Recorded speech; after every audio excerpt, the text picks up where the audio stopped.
23वां बाब। पिलातुस के सामने। तब वो सब के सब उठकर उसे पिलातुस के पास ले गए और उस पर ये कहकर इल्ज़ाम लगाना शुरू किया कि हमने तहकीक की है कि ये हमारी कौम को बहकाता है और कैसर को खिराज देने से मना करता है और अपने आप को मसीह बादशाह कहता है। तब पिलातुस ने उससे पूछा, क्या तू यहूदियों का बादशाह है? उसने उसके जवाब में कहा, तू खुद कहता है। तब पिलातुस ने सरदार काहिनों और अवाम से कहा कि मैं इस शख्स में कुछ कसूर नहीं पाता, मगर उन्होंने और भी जोर देकर कहा कि ये तमाम यहूदिया में बल्कि जलील से लेकर यहाँ तक रैयत को सिखा सिखा कर उभारता है। पिलातुस ने ये सुनकर पूछा, क्या यह आदमी जलीली है? जब उसे मालूम हुआ कि हेरोदिस की अमलदारी का है तो उसे हेरोदिस के पास भेजा, क्योंकि वो भी उन दिनों में यरूशलेम में था। हेरोदिस के सामने। हेरोदिस यीशु को देखकर निहायत खुश हुआ, क्योंकि उस बात के सबब से जो उसने उसकी बाबत सुनी थी, मुद्दत से उसे शौक था कि उसे देखे और उसे उम्मीद भी थी कि उससे कोई निशान सरजद होता देखे।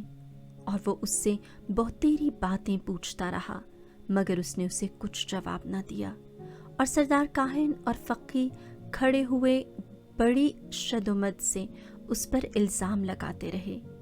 तब हेरोदिस ने माँ अपनी फौज के उसे जलील किया और ठट्ठे में उड़ाया और चमकीली पोशाक पहनाकर उसे पिलातुस के पास वापस भेजा।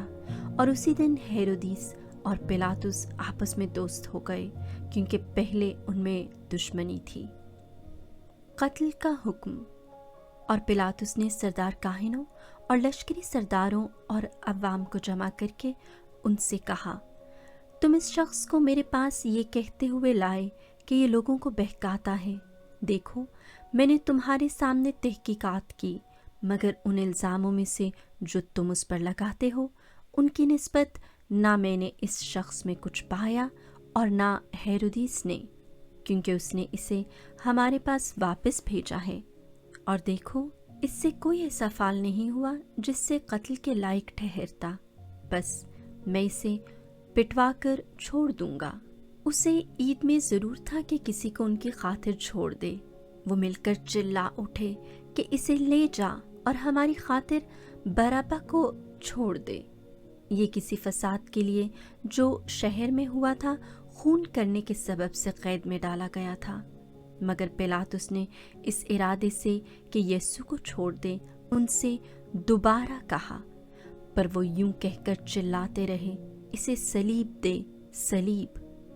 तीसरी बार इसने उनसे कहा, इसने क्या बदी की है? मैंने इसमें कत्ल के लायक कोई कसूर नहीं पाया, इसलिए मैं इसे पिटवा कर छोड़ दूंगा। मगर वो चिल्ला चिल्ला कर इसरार करके तलब करते रहे कि इसे सलीब दे। और उनका चिल्लाना और सरदार काहिन कामयाब हुए।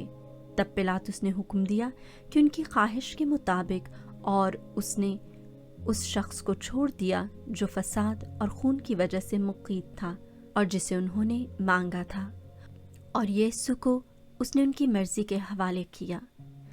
राहे सलीब। और जब उसे लिए जाते थे तो उन्होंने शमाउन नामी एक कैरवानी को पकड़ा जो खेत से आ रहा था, और सलीब उस पर रख दी कि यीशु के पीछे पीछे उठा ले चले। और लोगों का एक बड़ा हुजूम और औरतें जो उसके वास्ते छाती पीटती और रो रही थी, उसके पीछे पीछे चली। यीशु ने उनकी तरफ मुड़कर कहा, ए यरूशलेम की बेटियों, मुझ पर ना रो, बल्कि अपने आप पर रो और अपने बच्चों पर, क्योंकि देखो, वो दिन आएंगे कि जिनमें कहेंगे, मुबारक हैं बांझें और वो रहम जो बावर ना हुए, और वो छातियाँ जिन्होंने दूध ना पिलाया। तब वो पहाड़ों से कहना शुरू करेंगे कि हम पर गिर पड़ो, और टीलों से कि हमें छुपाओ, क्योंकि जब हरे दरख्त के साथ ऐसा किया जाता है तो सूखे के साथ क्या न किया जाएगा। और दो और जो बदकार थे उसके साथ ले जाए जा रहे थे ताकि कत्ल किए जाएं। और जब वो उस मुकाम पर पहुँचे जिसे खोपड़ी कहते हैं, तो वहाँ उसे सलीब दी और उन बदकारों को भी, एक को दाएं और एक को बाएं। और यीशु ने कहा, ए बाप, इन्हें माफ कर, क्योंकि ये नहीं जानते कि क्या करते हैं। और उन्होंने उसके कपड़े बांटने के लिए कुर्रा डाला। यीशु मसलूब। और लोग खड़े देख रहे थे, और सरदार भी, जो ठट्ठे मार मार कर कहते थे, इसने औरों को बचाया, अगर ये खुदा का मकबूल मसीह है तो अपने आप को बचाए। और सिपाहियों ने भी उस पर हंसी की। पास जाकर और उसे सिरका देकर कहा, अगर तू यहूदियों का बादशाह है तो अपने आप को बचा। और उसके ऊपर यूनानी, लातीनी और इब्रानी हरूफ में ये किताबा लगाया कि ये यहूदियों का बादशाह है। और एक उन बदकारों में से जो सलीब पर लटकाए गए थे उसे ताहना देकर बोला, ये क्या, तू अल मसीह नहीं? तो फिर अपने आप को और हमें भी बचा। लेकिन दूसरे ने झिड़क कर जवाब में कहा, क्या तू अब भी खुदा से नहीं डरता? हालांकि उसी सज़ा में गिरफ्तार है, और हमारी सज़ा तो वाजिबी है, क्योंकि हम अपने कामों का खमियाजा उठा रहे हैं, मगर इसने तो कोई बदी नहीं की। और उसने उससे कहा, ए यीशु, जब तू अपनी बादशाही में आए तो मुझे याद करना। और यीशु ने उससे कहा, मैं तुझसे सच कहता हूँ, तू आज ही मेरे साथ फिरदौस में होगा। वफात यीशु। और छठी घड़ी के करीब था कि सारे मुल्क पर अंधेरा छा गया, जो 9वीं घड़ी तक रहा, क्योंकि सूरज तारीक हो गया और हैकल का पर्दा बीच से फट गया। और यीशु ने बड़ी आवाज़ से चिल्लाकर कहा, ए बाप, मैं अपनी रूह तेरे हाथों में सौंपता हूँ। और ये कहकर उसने जान दे दी। और जो कुछ हुआ था, जब सूबेदार ने देखा तो खुदा की तमजीद की और कहा, बेशक ये आदमी रास्तबाज था।